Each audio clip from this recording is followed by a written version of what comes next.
കർത്താവിന്റെ ധന്യമായ നാമം വാഴ്ത്തപ്പെടുമാറാകട്ടെ. परमेश्वर के धन्य नाम की स्तुति हो। റായ്പൂർ ബ്രദറൻ അസംബ്ലി ക്രമീകരിച്ചിരിക്കുന്ന ഈ സൂം മീറ്റിംഗിൽ സംബന്ധിക്കുവാനും ഇന്ന് രാത്രി ദൈവവചനം ശുശ്രൂഷിപ്പാനും സ്വർഗത്തിലെ ദൈവം നൽകിയ ഈ നല്ല അവസരത്തെ ഓർത്ത് കർത്താവിനെ സ്തുതിക്കുന്നു. रायपुर ब्रदरन असेंबली द्वारा आयोजित इस जूम मीटिंग में मुझे आमंत्रित किया गया और उसमें भागीदार होने के लिए स्वर्गीय पिता परमेश्वर ने जो अवसर दिया उसको याद करते हुए परमेश्वर की स्तुति करता हूँ. ലോകം മുഴുവൻ വ്യാപരിച്ചിരിക്കുന്ന വലിയ മഹാമാരി മുഖാന്തരം ദൈവജനത്തിന് ഒരുമിച്ച് കൂടുവാൻ സാധിക്കാത്ത ഈ പ്രത്യേക സന്ദർഭത്തിൽ ഇങ്ങനെയുള്ളതായിരിക്കുന്ന നവമാധ്യമങ്ങളിലൂടെ ദൈവവചനം കേൾക്കുവാൻ ദൈവം നമ്മെ ഇടയാക്കുന്നു എന്നതോർത്ത് കർത്താവിനെ സ്തുതിക്കുകയാണ്. जब सारी दुनिया इस प्रकार की महामारी से ग्रस्त है, महामारी फैली हुई है और मसीह भाई बहनों को इस प्रकार से एक साथ कलीसिया में एक साथ इकट्ठे होने का अवसर नहीं मिल रहा है, लेकिन परमेश्वर ने इस प्रकार के नए माध्यमों को तैयार किया कि हम इस प्रकार से इन मीटिंगों के द्वारा एक साथ संगति कर सके. इसको याद करते हुए मैं परमेश्वर की स्तुति करता हूँ. ഈ പ്രത്യേക സാഹചര്യത്തിൽ എന്നെ ദൈവവചന ശുശ്രൂഷയ്ക്ക് നിയോഗിച്ചാക്കിയ വലിയവനായിരിക്കും ദൈവത്തിന് പ്രാരംഭമായ എല്ലാ മഹത്വവും അറിയിക്കുന്നതോടൊപ്പം റായ്പൂരുള്ള ദൈവജനത്തോട് ഉള്ള എൻ്റെ സ്നേഹവും നന്ദിയും ഈ തരണത്തിൽ അറിയിക്കുകയാണ്. इस अवसर पर परमेश्वर की वचन की सेवा करने के लिए महान परमेश्वर ने मुझे नियुक्त किया. उस महान परमेश्वर को साथ ही साथ रायपुर ब्रदरन असेंबली के तमाम जिम्मेदार लोगों को मैं प्रभु यीशु मसीह के नाम से अपना प्रेम और नमस्कार कहता हूँ. പരിചയമുള്ള ചില മുഖങ്ങൾ കാണുവാൻ ഈ മാധ്യമത്തിലൂടെ ഇടയായതിൽ ഞാൻ ദൈവത്തെ സ്തുതിക്കുന്നു. कुछ जाने पहचाने चेहरों को इस माध्यम से देखने का अवसर मिला, इसको भी याद करते हुए परमेश्वर की स्तुति करता हूँ. പ്രിയ തോമസ് ബ്രദറും അതുപോലെ റാണി സഹോദരി ഞങ്ങൾക്ക് വളരെ സുപരിചിതരാണ്. അതുപോലെ പ്രിയ ബാബുച്ചാനും ഞങ്ങൾക്ക് വളരെ സുപരിചിതനാണ്. भाई थॉमस और सिस्टर रानी और साथ ही साथ भाई बाबू टी मैथ्यू, ये मुझे मेरे जाने पहचाने भाई बहन है. നിങ്ങളെയൊക്കെയും കാണുവാൻ ഇന്ന് രാത്രി നിങ്ങളുടെ മുൻപിൽ ദൈവവചനവുമായിട്ട് ആയിരിക്കാൻ ദൈവം സഹായിച്ചതോർത്ത് ദൈവത്തെ സ്തുതിക്കുകയാണ്. आप सबों से मिलने के साथ ही साथ वचन सेवकाई करने के लिए परमेश्वर ने अवसर तैयार किया, उसको याद करते हुए परमेश्वर की स्तुति करता हूँ. സമയത്തിന്റെ പരിമിതി നമുക്കുള്ളത് കൊണ്ട് അധിക മുഖവരകൾ കൂടാതെ ദൈവവചന ശുശ്രൂഷയിലേക്ക് പ്രവേശിക്കുവാൻ ഞാൻ കർത്താവിൽ ശരണപ്പെടുന്നു. हमारे पास समय की सीमा है, इसलिए ज्यादा भूमिकाएं ना बांधते हुए सीधे मैं परमेश्वर की वचन पर जाता हूँ. അല്പ നേരത്തെ ദൈവവചന ധ്യാനത്തിനായി യോഹന്നാന്റെ സുവിശേഷം 17-ാം അധ്യായം അതിന്റെ 11 മുതൽ 16 വരെയുള്ള വാക്യങ്ങൾ നമുക്കൊന്ന് വായിക്കാം. और पहले भाग यूहन्ना रचित सुसमाचार 17वां अध्याय उसके 11वें वचन से लेकर 16वें वचन को हम शुरुआत में पढ़ेंगे. मैं आगे को जगत में न रहूंगा, परंतु ये जगत में रहेंगे और मैं तेरे पास आता हूँ. हे पवित्र पिता, अपने उस नाम से जो तूने मुझे दिया है उनकी रक्षा कर कि वे हमारी नाई एक हो. जब मैं उनके साथ था तो मैंने तेरे उस नाम से जो तूने मुझे दिया है उनकी रक्षा की. मैंने उनकी चौकसी की और विनाश के पुत्र को छोड़ उनमें से कोई नाश ना हुआ, इसलिए कि पवित्र शास्त्र की बात पूरी हो. परंतु अब मैं तेरे पास आता हूँ और ये बातें जगत में कहता हूँ कि वे मेरा आनंद अपने में पूरा पाएं. मैंने तेरा वचन उन्हें पहुंचा दिया है और संसार ने उनसे बैर किया, क्योंकि जैसा मैं संसार का नहीं वैसे ही वे भी संसार के नहीं. मैं यह विनती नहीं करता कि तू उन्हें जगत से उठा ले, परंतु यह कि तू उन्हें उस दुष्ट से बचाए रख. जैसा मैं संसार का नहीं वैसे ही वे भी संसार के नहीं. ഇന്ന് രാത്രി ദൈവവചന ചിന്തയ്ക്കായി വായിച്ചു കേട്ട വേദഭാഗങ്ങളിലൂടെ ദൈവം നമ്മോട് സംസാരിക്കുമാറാകട്ടെ. आज जो वचन हमने सुना उस वचनों के माध्यम से परमेश्वर आज रात के समय हमसे बातचीत करे. വളരെ സുപരിചിതമായിരിക്കുന്ന ഒരു വേദഭാഗമാണ് ഇന്ന് രാത്രി ദൈവവചന ചിന്തയ്ക്കായി നാം വായിക്കുവാനായിട്ട് ഇടയായത്. बहुत ही सुपरिचित भाग हमने आज के ध्यान के लिए पढ़ा है. യോഹന്നാന്റെ സുവിശേഷം 17-ാം അധ്യായത്തിൽ നിന്ന് ധാരാളം സന്ദേശങ്ങൾ കേട്ടിട്ടുള്ള പ്രിയപ്പെട്ടവരാണ് എന്നെ ശ്രദ്ധിക്കുന്നത്. और यूहन्ना रचित सुसमाचार के 17वें अध्याय से बहुत सारे संदेशों को सुने हुए लोग मेरे सामने बैठे हुए हैं. എങ്കിലും ഈ പ്രതിസന്ധികളിൽ നമ്മെ ധൈര്യത്തോടെ മുന്നോട്ട് നടത്തുവാൻ ദൈവം സഹായിക്കേണ്ടതിന് ഇന്ന് രാത്രിയിലെ വചനം കേൾവി നമ്മെ ഇടയാക്കുമാറാകട്ടെ. लेकिन फिर भी इन विपरीत परिस्थितियों में पूरे धाड़स के साथ आगे बढ़ने के लिए परमेश्वर हमारी सहायता करे और वो ये वचन उनके लिए माध्यम बने. നമ്മുടെ കർത്താവായിരിക്കുന്ന യേശുക്രിസ്തു ഭൂമിയിലായിരുന്നപ്പോൾ അനേകം പ്രസംഗങ്ങൾ നടത്തിയിട്ടുണ്ട്. എന്നാൽ അവയെല്ലാം നമുക്ക് രേഖപ്പെടുത്തി നൽകിയിട്ടില്ല. और प्रभु यीशु मसीह जब इस जगत में थे तो बहुत सारे संदेशों को उन्होंने दिया है, लेकिन उन सारे संदेशों को लिखित रूप में हमें नहीं मिला है. ദൈവാത്മാവ് കർത്താവിന്റെ 4 പ്രഭാഷണങ്ങളാണ് സുവിശേഷങ്ങളിൽ രേഖപ്പെടുത്തിയിരിക്കുന്നത്. और परमेश्वर की आत्मा सुसमाचारों में प्रभु यीशु मसीह के 4 संदेशों को रेखांकित किया है. അതിൽ ഒന്നാമത്തേത് മത്തായിയുടെ സുവിശേഷം 5 മുതൽ 7 വരെയുള്ള അധ്യായങ്ങളിൽ രേഖപ്പെടുത്തിയിട്ടുള്ള ദൈവരാജ്യത്തിന്റെ അടിസ്ഥാന പ്രമാണങ്ങളെ പറ്റിയുള്ള പ്രഭാഷണമാണ് ഗിരിപ്രഭാഷണമെന്ന് അതറിയപ്പെടുന്നു.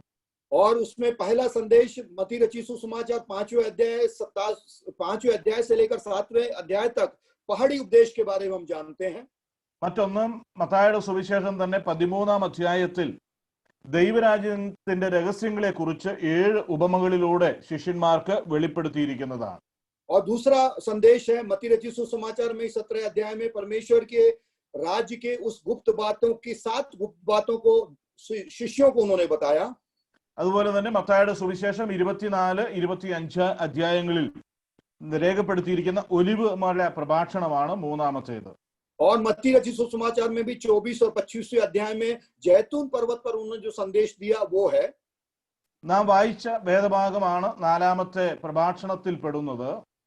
और हमने जो अभी यूहन्ना रचित सुसमाचार 17वें अध्याय में हमने पढ़ा वो उनका चौथा संदेश था प्रभु यीशु मसीह का. യോഹന്നാന്റെ സുവിശേഷം 13 മുതൽ 17 വരെയുള്ള ഭാഗങ്ങളിൽ രേഖപ്പെടുത്തിയിരിക്കുന്ന ക്രിസ്ത്യാനിത്വത്തിന്റെ അടിസ്ഥാന സത്യങ്ങൾ സംക്ഷിപ്തമായിട്ട് ഉള്ളടക്കം ചെയ്തിരിക്കുന്ന മാളികമുറി പ്രഭാഷണമാണ്. और ये यूहन्ना रचित सुसमाचार 13वें अध्याय से लेकर 17वें अध्याय तक मसीह जीवन का आधारभूत संदेश प्रभु यीशु मसीह ने दिया था वो है.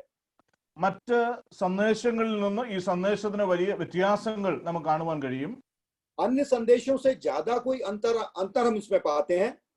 മറ്റ് സന്ദേശങ്ങളൊക്കെ വാക്കുകൾ കൊണ്ട് ഉള്ളതായിരിക്കും സന്ദേശങ്ങളാണെങ്കിൽ ഇത് പ്രവർത്തനങ്ങൾ കൊണ്ടുള്ള ഒരു പ്രസംഗമായിട്ടാണ് നമുക്ക് കാണുവാൻ കഴിയുന്നത്. अन्य संदेशों में परमेश्वर के बातों का वहां पर उल्लेख किया गया है, लेकिन यहाँ पर उनके कामों का भी वर्णन किया गया है. മാത്രമല്ല കർത്താവിന്റെ പഠിപ്പിക്കലിന്റെ ഒരു ഉപസംഹാരമായിട്ടാണ് നാം ഈ ഭാഗം കാണുവാൻ കഴിയുന്നത്. और साथ ही साथ प्रभु यीशु मसीह की शिक्षाओं का एक उपसंहार हम इन भागों में पाते हैं. അതുകൊണ്ട് 17-ാം അധ്യായത്തിലെ പ്രസംഗത്തിന്റെ ഏറ്റവും ഉപസംഹാരമായി കഴിക്കുന്ന പ്രാർത്ഥനയെ മഹാപൗരോഹിത്യ പ്രാർത്ഥന എന്നാണ് വിളിക്കുന്നത്. और इसलिए 17वें अध्याय में प्रभु यीशु मसीह की प्रार्थनाओं में से महायाजकी प्रार्थना जो है वो है यहाँ पर हमने देखा. ഹൃദയം കലങ്ങിയിരിക്കുന്ന തന്റെ 11 ശിഷ്യന്മാരെ വളരെ ശാന്തതയിലേക്ക് നടത്തുവാൻ ഈ പ്രാർത്ഥനയ്ക്ക് മുഖാന്തരമായി എന്നുള്ളത് നാം തുറന്ന് പഠിക്കുമ്പോൾ മനസ്സിലാക്കാൻ കഴിയും. जब हम आगे पढ़ते हैं तो इस बात को समझ सकते हैं कि प्रभु यीशु मसीह के शिष्य जब 11 शिष्य जब बहुत ही निराशा की अवस्था में थे, तब प्रभु यीशु मसीह ने उन्हें इन बातों को सिखाया. തന്റെ ശിഷ്യന്മാരുടെ അസ്വസ്ഥമായ ഹൃദയങ്ങൾക്ക് ആശ്വാസവും പ്രത്യാശയും നൽകുക എന്നുള്ളതാണ് ഈ പ്രാർത്ഥനയുടെ ഉദ്ദേശം. और इस प्रार्थना का उद्देश्य प्रभु यीशु मसीह का ये था कि शिष्यों का जो निराश जीवन है, निराश समय है, उनमें उन्हें आशा दे और आशा दे. കർത്താവിന്റെ ഈ പ്രാർത്ഥന 11 ശിഷ്യന്മാർക്ക് വേണ്ടി മാത്രം ഉള്ളതല്ല, എന്നാൽ എല്ലാ കാലത്തുമുള്ള ക്രിസ്തു ഭക്തനു കൂടെ ഉള്ളതാണ് എന്നുള്ളത് നാം കാണുന്നു. और हम इस बात को भी अच्छी तरह से समझ जाएं कि प्रभु यीशु मसीह की ये प्रार्थना सिर्फ उन 11 शिष्यों के लिए उस समय नहीं थी, लेकिन सारे मसीह भक्तों के लिए हर समय के लिए है. ഈ പ്രാർത്ഥനയെ വളരെ ശ്രദ്ധയോടുകൂടെ പഠിക്കുമ്പോൾ അനേക ആത്മീക സത്യങ്ങൾ ഈ പ്രാർത്ഥനയിൽ വെളിപ്പെടുത്തിയിട്ടുണ്ട്. और बड़े ध्यान के साथ इन प्रार्थनाओं को जब पढ़ेंगे तो बहुत ही आत्मिक गूढ़ बातों का वर्णन यहाँ पर है. ഈ പ്രാർത്ഥനയിൽ തന്റെ ജനത്തിന് വിരോധമായി യാതൊരു വിധമായ കുറ്റപ്പെടുത്തലുകൾ നമുക്ക് കാണുവാൻ കഴിയുന്നില്ല. और इस प्रार्थना में हम देखते हैं कि प्रभु यीशु मसीह ने जनता पर कोई भी किसी भी प्रकार का दोष नहीं लगाया, മാത്രമല്ല തന്റെ ജനത്തിനു വേണ്ടിയുള്ള ഓരോ അപേക്ഷയും നാം ശ്രദ്ധിച്ചാൽ അറിയാം തികച്ചും ആത്മീകമായത് മാത്രമാണ്. साथ ही साथ सारी जनता के लिए प्रभु यीशु मसीह की जो विनतियां थी वो पूरी रीति से आत्मिक थी. ലോകപ്രകാരമുള്ള ഐശ്വര്യമോ അല്ലെങ്കിൽ ഭൗമികമായിരിക്കുന്ന യാതൊന്നും ഇതിന്റെ പരിധിയിലേക്ക് വരുന്നില്ല എന്നുള്ളത് ശ്രദ്ധേയമാണ്. और इसमें भी ध्यान देने योग्य बात यह है कि संसार की कोई भी भौतिक चीजें इन प्रार्थनाओं के सीमा में नहीं है. അവിടെ നിന്ന് ഒരു കാര്യം മാത്രം ഞാൻ ഇങ്ങനെ ചൂണ്ടിക്കാണിച്ച ഭാഗം വിടാം. और एक बात को मैं बताकर उस भाग से मैं आगे बढ़ूंगा.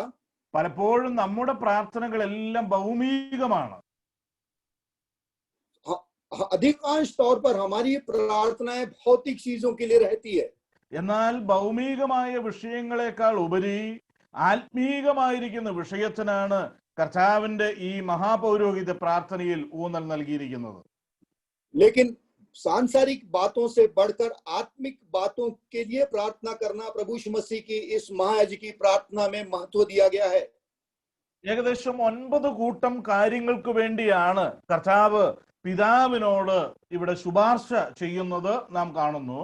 और यहाँ पर हम पढ़कर समझ पाएंगे कि लगभग 9 प्रकार की बातें हैं जिसके लिए पुत्र प्रभु यीशु मसीह ने पिता से सिफारिश की है.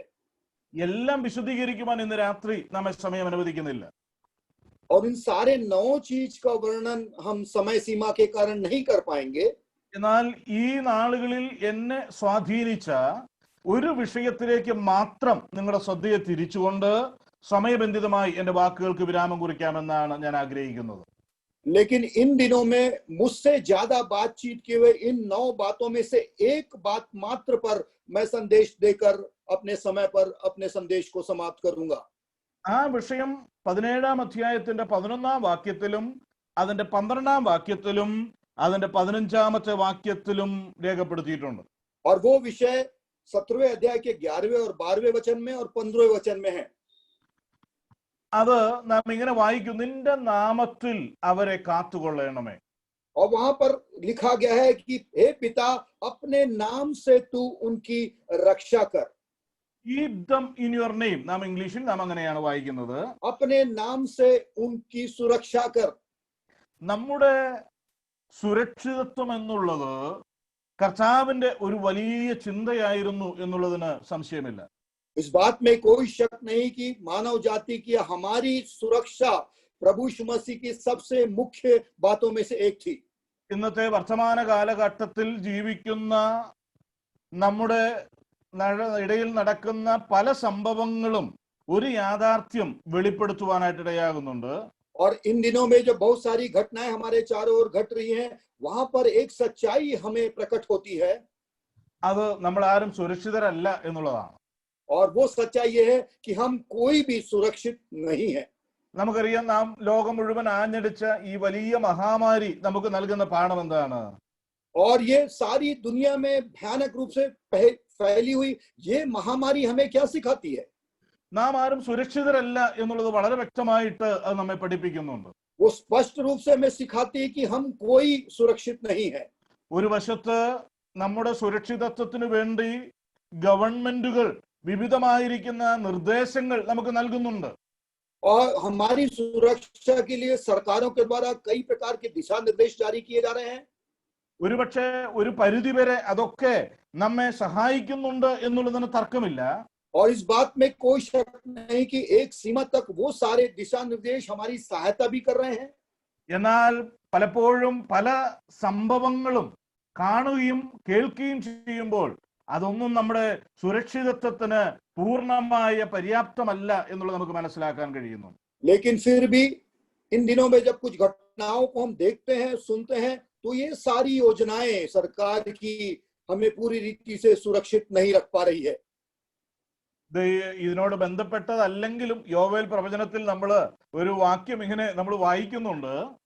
इससे संबंधित तो नहीं है, लेकिन फिर भी योएल नबी की पुस्तक में एक वचन को हम इस प्रकार से पढ़ते हैं.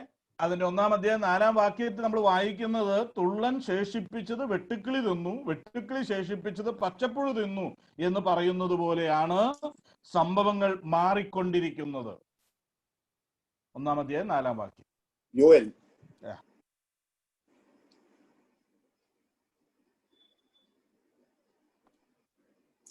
जिस किसी को मिला पढ़ सकते हैं।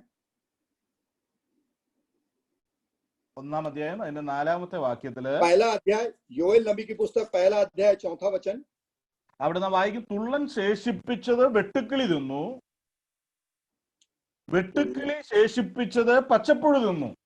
और एक प्रकार के कीड़े ने जिसको खाया उसको टिड्डियों ने बचाया, जो टिड्डियों ने खाया, जिसको टिड्डियों ने बचाया उसको अन्य कीड़ों ने खाया। ഞാൻ ഇങ്ങനെ ചിന്തിക്കുകയായിരുന്നു, ഈ കഴിഞ്ഞ കാലങ്ങളിലെ ചില സംഭവങ്ങൾ നമുക്ക് വെളിപ്പെടുത്തുന്ന സത്യവും അത് തന്നെയാണ്.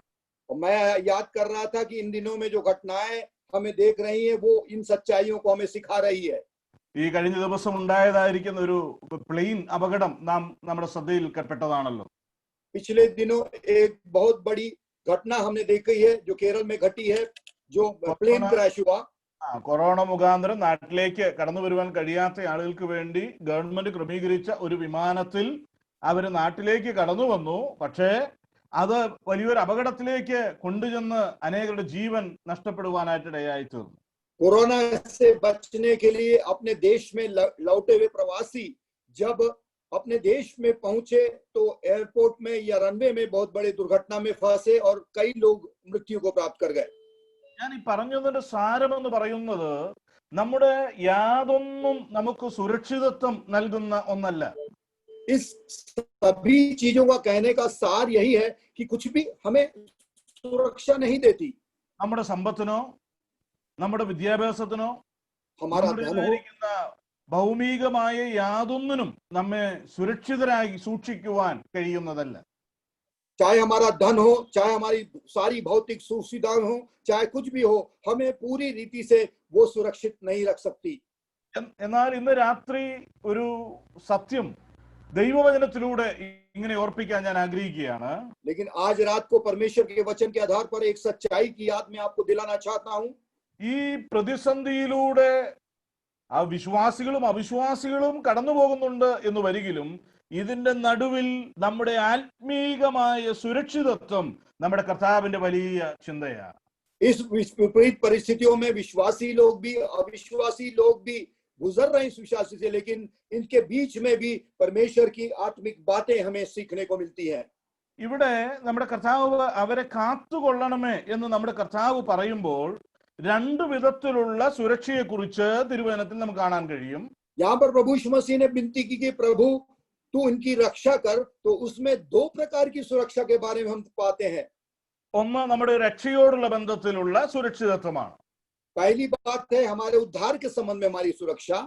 നമുക്കൊരു വാക്യം നമുക്ക് വായിക്കാം. യോഹന്നാന്റെ സുവിശേഷം 10-ാം അധ്യായം അതിന്റെ 28-29 വാക്യങ്ങൾ. यूहन्ना रचित सुसमाचार 10वें अध्याय में हम आए और उसका 28 और 29 वचन को पढ़ें।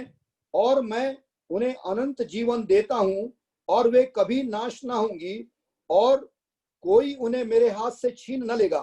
मेरा पिता जिसने उन्हें मुझको दिया है सबसे बड़ा है और कोई उन्हें मेरे पिता के हाथ से छीन नहीं सकता। അവിടെ നമ്മുടെ കർത്താവ് പറയുകയാണ്, ഞാൻ അവയ്ക്ക് നിത്യജീവൻ കൊടുക്കുന്നു, ആർക്കും അവയെ പിടിച്ചു പറിക്കുവാനായിട്ട് കഴിയുകയില്ല. यहाँ पर हमने पढ़ा कि मेरे पिता उन्हें अनंत जीवन देता है और कोई उससे छीन नहीं सकता वो अनंत जीवन। പലപ്പോഴും രക്ഷ ദൈവത്തിന്റെ ദാനമാണ് എന്ന് പറയുന്ന ചില ആളുകൾ और कई बार कई लोग कहते हैं कि उद्धार परमेश्वर की ओर से दिया गया एक दान है। മാനുഷികമായ ചിന്തയിലാണ് അവരതിനെ കരുതുവാനായിട്ടിടയായിട്ടുള്ളത്. और मानुषिक रूप से वो उन बातों को कहते हैं। ചില പ്രത്യേക സന്ദർഭങ്ങളിൽ ചില ബർത്ത്ഡേയിലോ അല്ലെങ്കിൽ വിവാഹത്തിനോ ഒക്കെ നൽകുന്ന ഒരു ദാനം, ഒരു ഗിഫ്റ്റ്, അത് നഷ്ടപ്പെട്ടു പോകാമെന്ന് പഠിപ്പിക്കുന്ന ആളുകൾ ധാരാളമുണ്ട്. और कई ऐसे भी लोग हैं जैसे किसी विशेष अवसरों पर विवाह में हो, बर्थडे में हो, जो दान दिए जाते हैं या गिफ्ट दिए जाते हैं, वैसे ही इन बातों को सिखाने वाले बहुत लोग हैं कि इस प्रकार के ये जो दान है वो नाश हो जाएंगे। എന്നാൽ ഇവിടെ അങ്ങനെയുള്ളതായിരിക്കുന്ന ഒരു ഗിഫ്റ്റ്, അങ്ങനെയുള്ളതായിരിക്കുന്ന ഒരു ദാനത്തെ കുറിച്ചല്ല ഇവിടെ കർത്താവ് പറയുന്നത്. लेकिन यहाँ पर प्रभु उस प्रकार के दान के बारे में नहीं कहता है। ഇവിടെ കർത്താവ് പറയുന്നത് ആർക്കും അവയെ പിടിച്ചു പറിക്കുവാനായിട്ട് കഴിയുകയില്ല. यहाँ पर प्रभु स्पष्ट रूप से कहता है कि कोई भी उसे उनसे छीन नहीं सकता। അതുകൊണ്ട് നമ്മുടെ രക്ഷ അത് ഭദ്രമാണ് എന്നുള്ളത് നമുക്ക് ദൈവവചനത്തിലൂടെ മനസ്സിലാക്കാൻ കഴിയും. और इसलिए परमेश्वर के आधार पर हम इस बात को अच्छी तरह से समझ जाएं कि हमारा उद्धार पूरी रीति से सुरक्षित है. എന്നാൽ നാം വായിച്ച വേദഭാഗത്തിൽ നമ്മുടെ രക്ഷയുടെ ഭദ്രതയല്ല വിഷയം. लेकिन हमने जो भागों में पढ़ा उसमें हमारे उद्धार की सुरक्षा नहीं है मुख्य विषय. ഇവിടുത്തെ വിഷയം നമ്മുടെ അനുദിന ജീവിതത്തോടുള്ള ബന്ധത്തിലാണ്. लेकिन यहाँ का मुख्य विषय हमारे दिन प्रतिदिन का जीवन है. ഇത് കർത്താവ് പറയുമ്പോൾ തന്നെ ചരിത്രപരമായിരിക്കുന്ന ഒരു വസ്തുത കർത്താവ് ഇവിടെ ചൂണ്ടിക്കാണിക്കുന്നുണ്ട്. അതാണ് 12-ാം വാക്യത്തിലിരിക്കുന്നത്. जब ये बात कहते हैं तो इतिहास की कुछ बातों को प्रभु यीशु मसीह बताते हैं. അതിന്റെ 12-ാം വാക്യം നമ്മൾ വായിക്കുന്നത്, അവരോട് കൂടെ ഇരുന്നപ്പോൾ ഞാൻ അവരെ നീ എനിക്ക് തന്നിരിക്കുന്ന നിന്റെ നാമത്തിൽ കാത്തുകൊണ്ടിരുന്നു. ഏത് വാക്യം? Verse 12, 17, chapter 17. चैप्टर 17-12 17वें अध्याय के 12वें वचन में हम पढ़ते हैं कि जब मैं उनके साथ था तो मैंने तेरे उस नाम से जो तूने मुझे दिया है उनकी रक्षा की है. നോക്കുക, കർത്താവ് തന്റെ ശിഷ്യന്മാരോട് കൂടെ ഇരുന്ന സമയം അത് ആ കർത്താവിന്റെ ശുശ്രൂഷ കാലഘട്ടമാണ്. और प्रभु यीशु मसीह उन दिनों में अपने शिष्यों के साथ थे और वो उनकी सेवा का काल था. ആ കാലഘട്ടത്തിൽ കർത്താവ് ശിഷ്യന്മാരെ എന്ത് ചെയ്തിരുന്നു? കാത്തുകൊണ്ടിരുന്നു എന്നാണ് നമ്മൾ വായിക്കുന്നത്. और यहाँ पर हम पढ़ते हैं कि उन सेवा के दौरान में उन सेवा के दिनों में भी प्रभु यीशु मसीह शिष्यों की रक्षा कर रहे थे. എങ്ങനെയാ കർത്താവ് താൻ കൂടെ ഇരുന്നപ്പോൾ തന്റെ ശിഷ്യന്മാരെ കാത്തുകൊണ്ടിരുന്നത്? कैसे प्रभु यीशु मसीह जब उनके साथ था तो उनकी रक्षा की? നാം ഇവിടെ വായിക്കുന്നു, നിന്റെ നാമത്തിൽ ഞാൻ അവരെ കാത്തുകൊണ്ടിരുന്നു. यहाँ पर हमने पढ़ा कि मैं तेरे नाम से उनकी रक्षा की है. എന്ന് പറഞ്ഞതിന് അർത്ഥം കർത്താവ് ഒരു ഭടൻ എന്ന നിലയിൽ അല്ലെങ്കിൽ ഒരു ഗാർഡ് എന്ന നിലയിൽ അവൻ തന്റെ ശിഷ്യന്മാരെ സൂക്ഷിക്കുവാനായിട്ടിടയായി. कहने का मतलब यह है कि प्रभु यीशु मसीह एक सैनिक के रूप में अपने शिष्यों को सुरक्षित रखा है. വീണ്ടും അതിന്റെ 14-ാം വാക്യത്തിലേക്ക് ഒന്ന് ശ്രദ്ധ തിരിക്കാം. അതിന്റെ 14-ാമത്തെ വാക്യം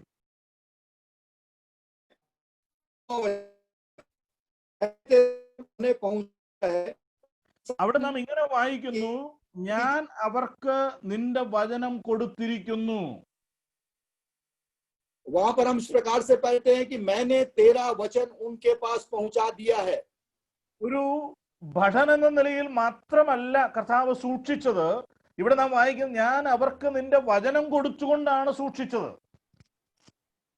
यहाँ पर एक सैनिक के समान प्रभु मसीह ने सुरक्षा ही नहीं की, लेकिन और भी बात कहते हैं कि मैंने तेरा वचन उनके पास पहुंचा दिया, उस प्रकार से भी सुरक्षा की. അപ്പോ കർത്താവ് തന്റെ പിതാവിനോട് പറയുന്നത്, ഞാൻ അവരെ സൂക്ഷിച്ചു, ആ സൂക്ഷിച്ചതുപോലെ ഇനിയുള്ള നാളുകളിൽ അവരെ സൂക്ഷിക്കുവാനായിട്ടിടയാകണം. और प्रभु यीशु मसीह अपने पिता से कहते हैं कि मैंने उनकी रक्षा की है, इसलिए आने वाले दिनों में भी उनकी रक्षा तू कर प्रभु. പക്ഷേ നാം ഇവിടെ വായിച്ചു വരുമ്പോൾ യൂദയെ കുറിച്ച് ഒരു പരാമർശം അവിടെ കാണുന്നുണ്ട്. जब हम आगे पढ़ते हैं तो यहूदा के बारे में एक छोटा सा भाग वहां पर लिखा हुआ है. യൂദ നശിച്ചു പോകുവാനായിട്ടിടയായി തീർന്നു. और यहूदा नष्ट हो गया, नाश हो गया. അതിന്റെ കാരണം കർത്താവ് യൂദയെ സൂക്ഷിക്കാതിരുന്നത് കൊണ്ടല്ല. और उसका कारण ये नहीं था कि प्रभु ने उसकी रक्षा नहीं की. പിന്നെ അതിന്റെ കാരണം ഇവിടെ കർത്താവ് പറയുന്നത് ആ നാശയോഗ്യൻ എന്നാണ്.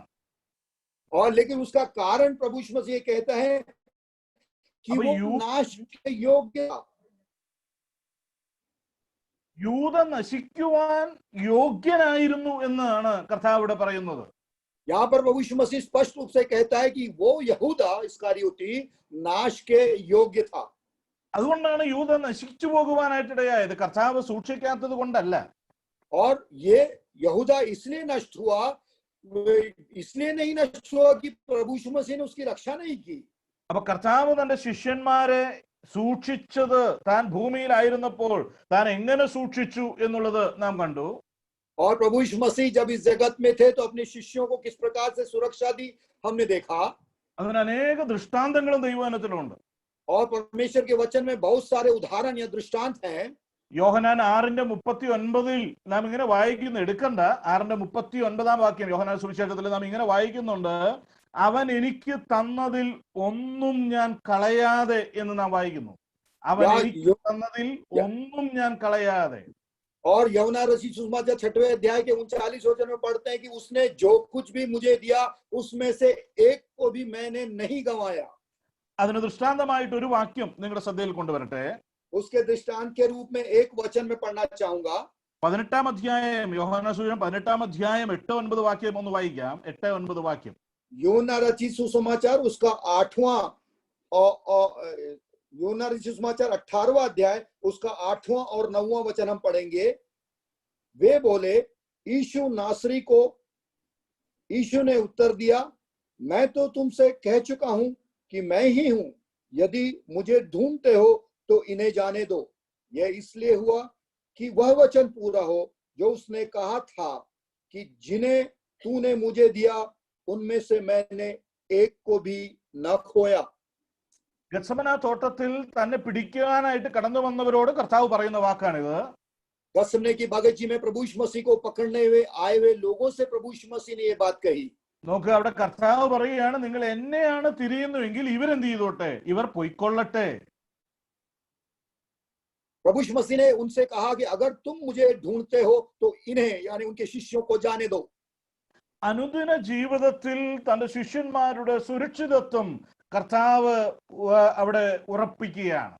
और यहाँ पर हम देखते हैं कि प्रभु यीशु मसीह दिन प्रतिदिन के जीवन में उनकी शिष्यों की सुरक्षा के लिए बहुत ही सतर्क थे. वो ഇന്ന് രാത്രി എന്നെ ശ്രദ്ധിക്കുന്ന പ്രിയപ്പെട്ടവരോട് ഞാൻ ഇങ്ങനെ പറയട്ടെ, आज मेरे सुनने वाले सारे भाइयों बहनों से मैं इस प्रकार से कहना चाहता हूँ. ഈ വലിയ പ്രതിസന്ധി ലോകം മുഴുവൻ ആഞ്ഞടിക്കുമ്പോൾ അതിന്റെ നടുവിൽ നമ്മുടെ യാതൊന്നുകൊണ്ടുമല്ല നാം നിൽക്കുന്നത്. इस महामारी के बीच में जब हम खड़े हैं तो हमारी कोई योग्यता के कारण हम नहीं खड़े रह पा रहे हैं. നാം നിൽക്കുന്നതല്ല, കർത്താവ് നമ്മെ നിർത്തുന്നതാണ്. हम खड़े नहीं हैं लेकिन प्रभु ने हमें खड़ा किया है. അതുകൊണ്ട് ദൈവസന്നിധിയിൽ നമുക്ക് പുകഴുവാനായിട്ട് യാതൊന്നുമില്ല. നമ്മുടെ കർത്താവ് നമുക്ക് വേണ്ടി പക്ഷപാതം ചെയ്തുകൊണ്ടിരിക്കുകയാണ്. इसलिए परमेश्वर के हमें यहाँ पर अपना कोई घमंड करने की आवश्यकता नहीं, लेकिन हमारा प्रभु हमारी सुरक्षा कर रहा है, उसकी तैयारी किया है. ഇവരെ കാക്കണമെന്ന് കർത്താവ് പറയുമ്പോൾ 3 പ്രധാന ഘടകങ്ങളാണ് കർത്താവ് കാണുവാനായിട്ടിടയാകുന്നത്. और जब प्रभु यीशु मसीह कहता है कि तू उनकी रक्षा कर तो 3 मुख्य बातों को हम वहां पर पाते हैं. അതിൽ ഒന്നാമത്തെ കാര്യം അതിന്റെ 11-ാമത്തെ വാക്യം 17 verse 11. 17वां उसका पहला भाग हम पाते हैं 17वें अध्याय के 11वें वचन में. അവിടെ കർത്താവ് പറയുകയാണ്, ഇവർ ലോകത്തിൽ ഇരിക്കുന്നു. ये प्रभु यीशु मसीह कहते हैं कि ये जगत में रहेंगे. ഇവരെ കാക്കണമെന്ന് പിതാവിനോട് കർത്താവ് പറയുമ്പോൾ കർത്താവ് പറയുകയാണ് എന്തുകൊണ്ടാണ് അവരെ കാക്കേണ്ടതിന്റെ ആവശ്യകത. അതിൽ ഒന്നാമത്തെ കാര്യമാണ് അവർ ലോകത്തിൽ ഇരിക്കുന്നു എന്നുള്ളതാണ്. प्रभु यीशु मसीह परमेश्वर से विनती कर रहे हैं कि तू इनकी रक्षा कर, और इनकी रक्षा करके इस प्रकार की प्रार्थना का कारण यही है, कहने का कारण यह है क्योंकि ये लोग जगत में रहेंगे. യോഹന്നാൻ സുവിശേഷം 15-ാം അധ്യായത്തിന്റെ 19-ാമത്തെ വാക്യത്തിലേക്ക് കടന്നു വരുമ്പോൾ 15वें अध्याय में हमारे यूहन्ना रचित सुसमाचार उसके 19वें वचन में जब हम आते हैं, അവിടെ നാം വായിക്കും, നിങ്ങൾ ലോകക്കാരായിരുന്നുവെങ്കിൽ ലോകം തനിക്ക് സ്വന്തമായതിനെ സ്നേഹിക്കുമായിരുന്നു. और वहां पर हम पढ़ते हैं कि चूंकि तुम संसार के होते तो संसार उनसे अपनों से प्रीति रखता. ലോകത്തിൽ നിന്ന് കർത്താവ് നമ്മെ എന്ത് ചെയ്തിരിക്കുകയാണ്, തിരഞ്ഞെടുത്തിരിക്കുകയാണ്. നാം ലോകക്കാരല്ല. और हम अब जगत के नहीं, जगत में से प्रभु ने हमें चुन लिया है. ഇന്ന് രാത്രി എന്നെ ശ്രദ്ധിക്കുന്ന ചിലർക്കെങ്കിലും സഹായിപ്പാനായിട്ട് ആരുമില്ല, ഞാൻ ഏകനാണ് എന്നൊക്കെ ചിന്തിച്ച് മുന്നോട്ട് പോകുന്ന ആരെങ്കിലും ഇന്ന് രാത്രി ഉണ്ടെങ്കിൽ, आज रात के समय अगर इस प्रकार से निराश है कोई भी, ये सोचकर कि मेरी सहायता करने वाला कोई नहीं है, ദൈവത്തിന്റെ വചനത്തിലൂടെ ഞാൻ ഇങ്ങനെ ഓർപ്പിക്കാൻ ആഗ്രഹിക്കുകയാണ്, ആരും ഉണ്ടാകുകയില്ല. കാരണം നാം ലോകക്കാരല്ല. और मैं परमेश्वर के वचन के आधार पर आपको समझाना चाहता हूं कि कोई लोग भी नहीं रहेंगे क्योंकि हम दुनिया के नहीं हैं.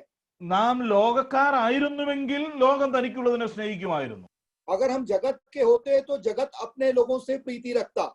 ഇവിടെ കർത്താവ് തന്റെ ശിഷ്യന്മാരുടെ വേണ്ടി പിതാവിന്റെ സന്നിധിയിൽ ശുപാർശ ചെയ്യുമ്പോൾ കർത്താവ് പറയുകയാണ്, അവർ ലോകത്തിൽ ഇരിക്കുന്നു എന്നേ ഉള്ളൂ, പക്ഷെ അവർ ലോകക്കാരല്ല. और जब पिता परमेश्वर से पुत्र प्रभु यीशु मसीह विनती करता है तो कहता है कि वो जगत में रहते हैं लेकिन वो जगत के नहीं है। എന്താ ലോകത്തിൽ ഇരിക്കുന്നാൽ ഉണ്ടാകുന്ന പ്രശ്നം എന്താ? ലോകത്തിന്റെ പ്രത്യേകത എന്താണ്? और इस जगत की खासियत क्या है? വാക്യങ്ങൾ എടുത്തു വായിക്കാൻ എന്റെ മുൻപിൽ സമയമില്ല. और वचनों को पढ़ने के लिए समय नहीं है। ഞാൻ പറഞ്ഞു പോകാൻ ചില കാര്യങ്ങൾ, ലോകത്തിന്റെ ചില പ്രത്യേകതകൾ പറഞ്ഞു പോകാം. और जगत की कुछ खास बातों को मैं आपको बताऊंगा। जल्दी से हम जाएंगे आगे। 1 കൊരിന്ത്യർ 7-ാം അധ്യായം 31-ാമത്തെ വാക്യം എടുത്തു വായിക്കണ്ട. 1 കൊരിന്ത്യർ 7-ാം അധ്യായം അതിന്റെ 31-ാമത്തെ വാക്യത്തില് നാം അവിടെ വായിക്കുന്നു, ഈ ലോകത്തിന്റെ രൂപം എന്ന് നാം വായിക്കുന്നു.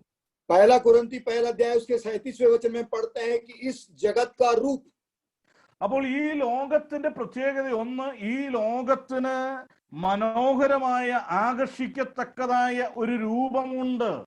और इस जगत के खासियत के बारे में पहली बात यह है कि इस जगत में आकर्षित करने वाली बहुत सारी चीजें हैं। ഞാനും നിങ്ങളും ജീവിക്കുന്ന ഈ ലോകം നമ്മെ ആകർഷിക്കത്തക്ക നിലയിലുള്ള ഒരു രൂപമുള്ളതാണ് എന്നുള്ളത് നാം മനസ്സിലാക്കണം. मैं और आप जिस धरती में रह रहे हैं उसमें ऐसे कई चीज हैं जो हमें आकर्षित कर सकती है अपने रूप के द्वारा। അങ്ങനെയുള്ള ഒരു ലോകത്തിലാണ് ഞാനും നിങ്ങളും ജീവിക്കുന്നത്. ऐसे एक दुनिया में हम रहते हैं। അതുകൊണ്ട് ഈ ആകർഷണത്തിന്റെ വലയത്തിൽ പെട്ട് നാം പോകുവാനായിട്ട് ഇടയാകാതെ കർത്താവ് തന്റെ പിതാവിനോട് പറയുകയാണ്, അവരെ എന്ത് ചെയ്യണം? കാത്ത് കൊള്ളണം. और तब इन आकर्षण में हम फंस ना जाए, इसलिए पिता परमेश्वर से कहता है पुत्र कि तू उनकी रक्षा कर। മാത്രമല്ല എഫേസ്യ ലേഖനം 2-ാം അധ്യായം 2-ാം വാക്യത്തിൽ, എഫേസ്യർ 2-ന്റെ 2-ാം വാക്യത്തിൽ, एफिसियों के पत्री 2 अध्याय 2 वचन में भी हम पाते हैं। അവിടെ നാം ഇങ്ങനെ വായിക്കുന്നു, ഈ ലോകത്തിന്റെ കാലഗതി എന്ന് നാം വായിക്കുന്നു. और वहां पर हम पढ़ते हैं कि इस दुनिया की गति എന്ന് പറഞ്ഞാൽ വളരെ ദുഷിച്ച ഒരു വ്യവസ്ഥിതിയുള്ള ഒന്നാണ് ഈ ലോകം എന്ന് പറയുന്നത്. और इसका कहने का मतलब यह है कि दुनिया बहुत बुरी रीति से दूषित है। അപ്പോൾ ലോകത്തിന്റെ പ്രത്യേകത, ഈ ലോകത്തിന് രൂപമുണ്ട്, ദുഷിച്ച വ്യവസ്ഥിതിയുണ്ട്. और दुनिया की खासियत में पहली बात इस दुनिया का रूप आकर्षित करने वाला है और दुनिया दूषित है। 2 പത്രോസിന്റെ ലേഖനം 2-ാം അധ്യായം 19 മുതലുള്ള വാക്യത്തിൽ, 2 പത്രോസ് 2 Peter chapter 2 verse 19 onwards, दूसरा पत्रस 2 अध्याय के 19वें वचन से जब हम आगे पढ़ेंगे, അവിടെ നാം വായിക്കുന്നു, ഈ ലോകത്തിന്റെ കളങ്കം എന്ന് നാം വായിക്കുന്നു. അപ്പൊ ഈ ലോകത്തിന്റെ മാലിന്യം വിട്ടോടിയവർ എന്ന് നാം വായിക്കുന്നു. അപ്പൊ ലോകത്തിൽ മാലിന്യമുണ്ട്. और दूसरे अध्याय उसमें हम पढ़ते हैं कि इस दुनिया में मलिनता है। മാത്രമല്ല യാക്കോബിന്റെ ലേഖനം 1-ാം അധ്യായം 27-ാം വാക്യത്തിൽ, ജെയിംസ് ചാപ്റ്റർ 1 verse 27, याकूब की पत्री पहले अध्याय के 27वें वचन में അവിടെ നാം വായിക്കുന്നു, ഈ ലോകത്തിന്റെ കളങ്കം എന്ന് വായിക്കുന്നു. അപ്പൊ ലോകത്തിൽ കളങ്കമുണ്ട്. और वहां पर हम पढ़ते हैं कि इस दुनिया के दोष। 1 യോഹന്നാൻ 2:16 നാം ഇങ്ങനെ വായിക്കുന്നു, पहला यूहन्ना 2:16 में हम पाते हैं ഈ ലോകത്തിന്റെ മോഹം എന്ന് നാം വായിക്കുന്നു. ലോകത്തിന്റെ മോഹം എന്ന് നാം വായിക്കുന്നു. वहां पर हम पढ़ते हैं कि इस दुनिया का मोह।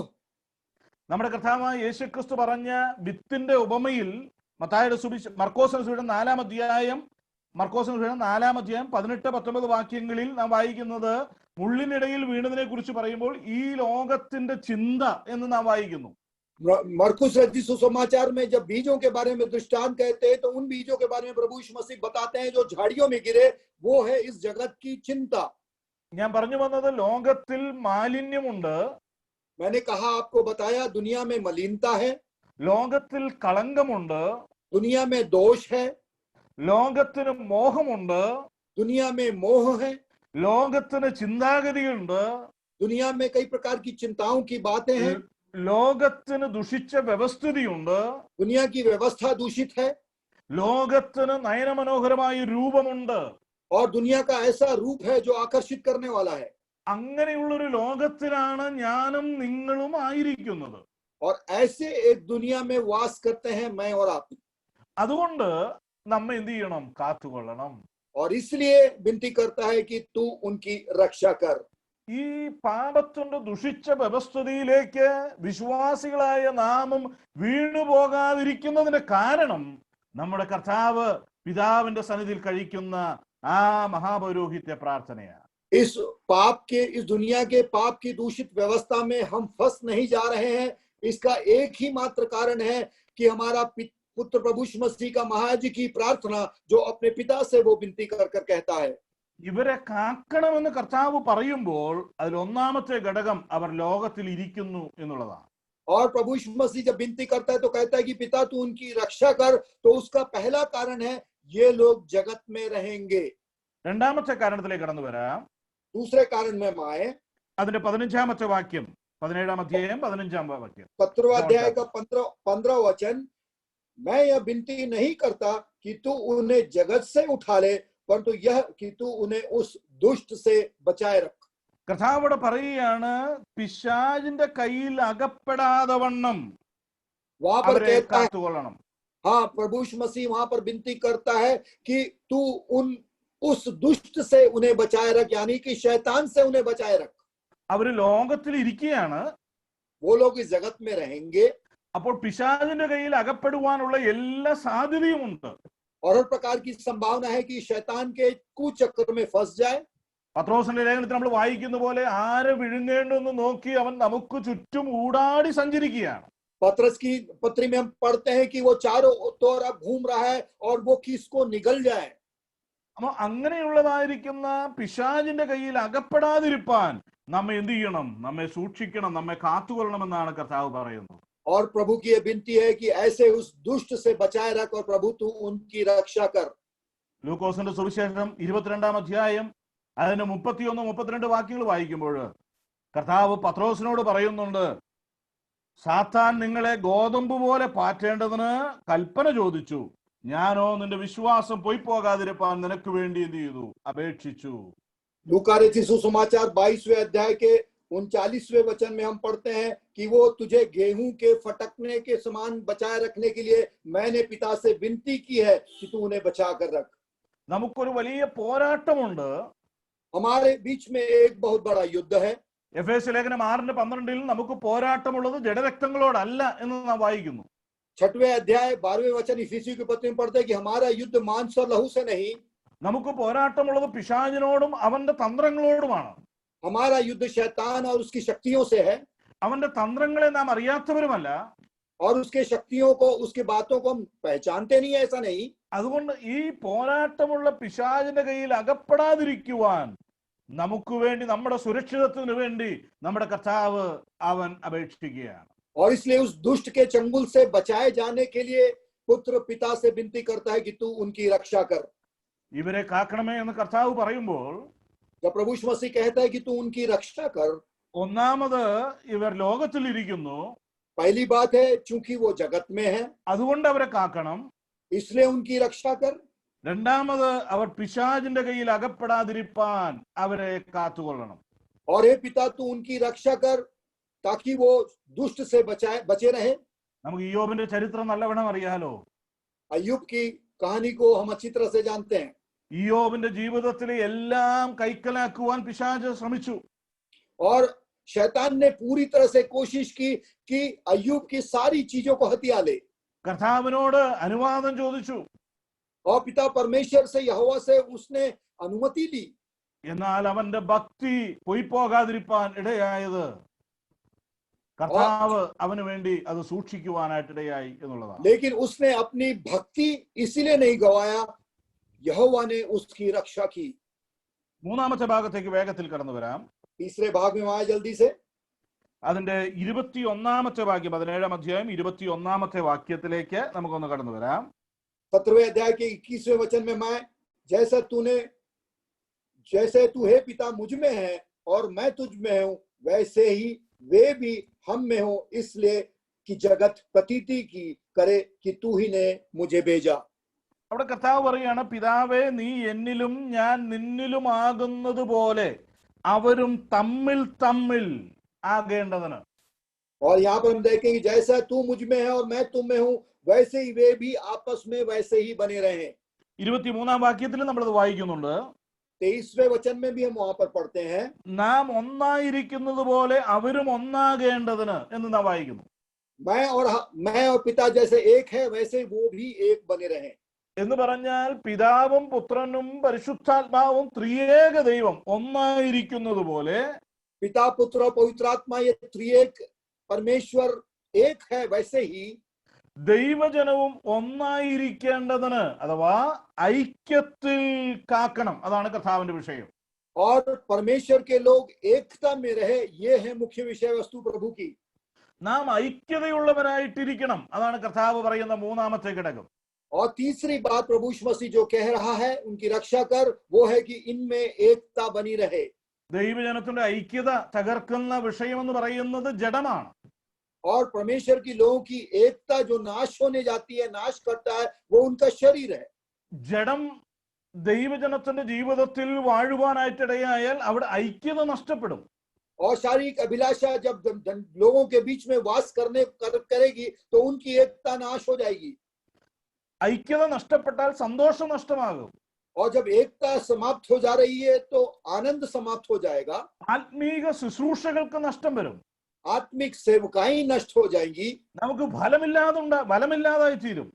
हम निष्फल हो जाएंगे.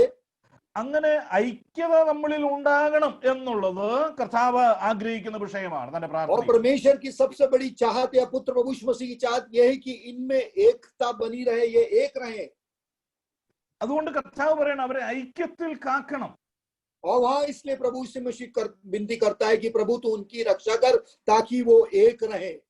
മാത്രമല്ല ദൈവത്തിന്റെ ജനത്തിന് ഐക്യതയുണ്ടായാൽ അത് തന്നെ അത് കർത്താവിനെ കുറിച്ച് ലോകം അറിയുവാൻ ഇടയാകുമെന്നാണ് നമ്മൾ വായിക്കുന്നത്. और वहां पर हम आगे पढ़ते हैं कि परमेश्वर के लोग में एकता बनी रहेगी, तब जगत इस बात को जान पाएगी. നമുക്കൊരു ഈ പ്രതിസന്ധിയിൽ നമുക്ക് പുറത്തു പോകുവാനോ സുവിശേഷം അറിയിക്കുവാനോ ഒക്കെ കഴിയാത്തൊരു സാഹചര്യത്തിൽ നാം വന്നെത്തിയിരിക്കുകയാണ്.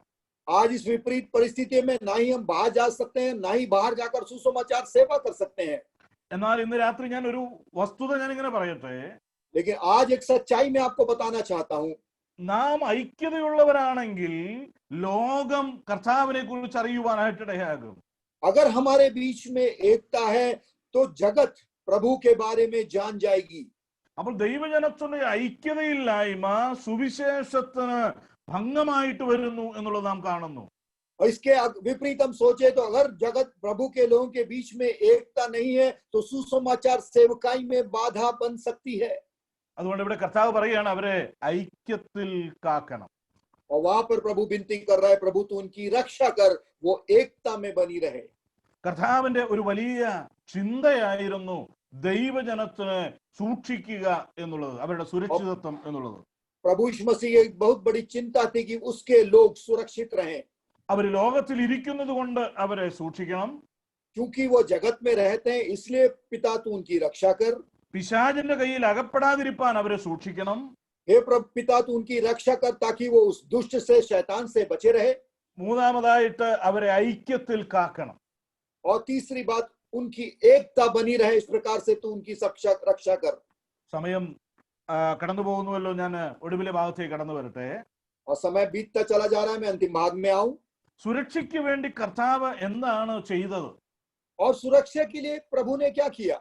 എന്തെല്ലാം ക്രമീകരണങ്ങളാണ് കർത്താവ് ചെയ്തിരിക്കുന്നത്? क्या क्या काम प्रभु ने उसके लिए किया?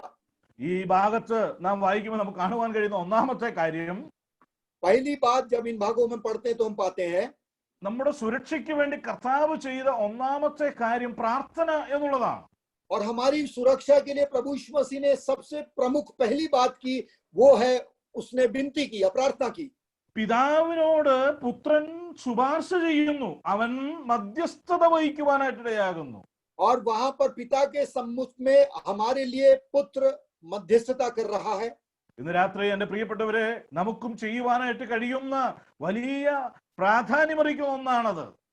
और आज रात को प्रियो हमें करने के लिए भी महत्वपूर्ण चीज वही है. നമ്മുടെ സുരക്ഷയ്ക്ക് വേണ്ടി, ദൈവജനത്തിന്റെ സുരക്ഷയ്ക്ക് വേണ്ടി പ്രാർത്ഥിക്കുന്നവരായി തീരുവാൻ ദൈവം നമ്മെ സഹായിക്കും. हमारी सुरक्षा के लिए, हमारे लोगों की सुरक्षा के लिए प्रार्थना करने वाले बनाए प्रभु हमसे यही चाहता है. മാത്രമല്ല 16-ാം അധ്യായം, യോഹന്നാന്റെ സുവിശേഷം തന്നെ 16-ാം അധ്യായത്തിന്റെ 8-13 വാക്യങ്ങൾ നമ്മൾ വായിക്കുമ്പോൾ, 8-13 വാക്യം സമയമില്ലാത്തതുകൊണ്ട് എടുത്തു വായിക്കുന്നില്ല. അവിടെ രണ്ടാമത് കർത്താവ് ചെയ്ത ക്രമീകരണം പരിശുദ്ധാത്മാവിനെ തന്നുകൊണ്ടാണ്. और 16वें अध्याय में जो हमारे यूहन्ना रचित सुसमाचार उसके 8वें अध्याय में और 13वें वचन में हम पढ़ते हैं दूसरी एक तैयारी प्रभु यीशु मसीह ने की पवित्र आत्मा को देकर। അവിടെ നാം വായിക്കുന്ന സത്യത്തിന്റെ ആത്മാവ് വരുമ്പോഴോ അവൻ നിങ്ങളെ സകല സത്യത്തിലും വഴി നടത്തും. और सत्य का आत्मा जब आएगा तो तुम्हें हर प्रकार के सत्य से चलाएगा। എന്ന് പറഞ്ഞാൽ ദൈവാത്മാവിന്റെ നിയന്ത്രണത്തിൽ അപകടങ്ങളിൽ നിന്ന് ദൈവത്തിന്റെ ജനത്തിന് ഒഴിഞ്ഞു ജീവിക്കുവാനായിട്ട് സാധിക്കും. और इसका मतलब यह है कि परमेश्वर की वो सत्य की आत्मा परमेश्वर के लोगों को हर प्रकार की दुर्घटनाओं से बचाएगी। പ്രിയപ്പെട്ടവരെ, നമ്മുടെ സുരക്ഷിതത്വത്തിന് വേണ്ടി കർത്താവ് ചെയ്ത രണ്ടാമത്തെ ക്രമീകരണമാണത്.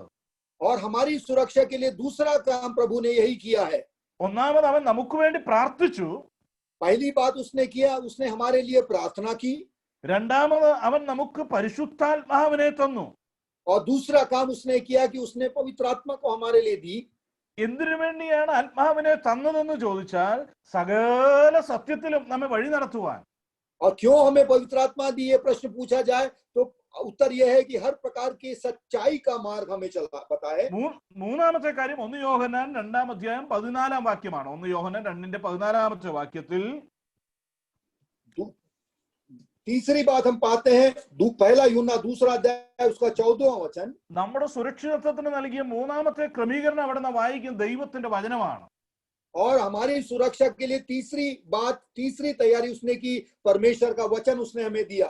അപ്പൊ ദൈവവചന പഠനവും ദൈവവചനത്തിന്റെ കേൾവിയും ദൈവവചനം വായനയും ഒക്കെ നമുക്ക് എന്ത് നൽകുന്നു? നമ്മുടെ സുരക്ഷയ്ക്ക് കാരണമായി തീരുന്നു.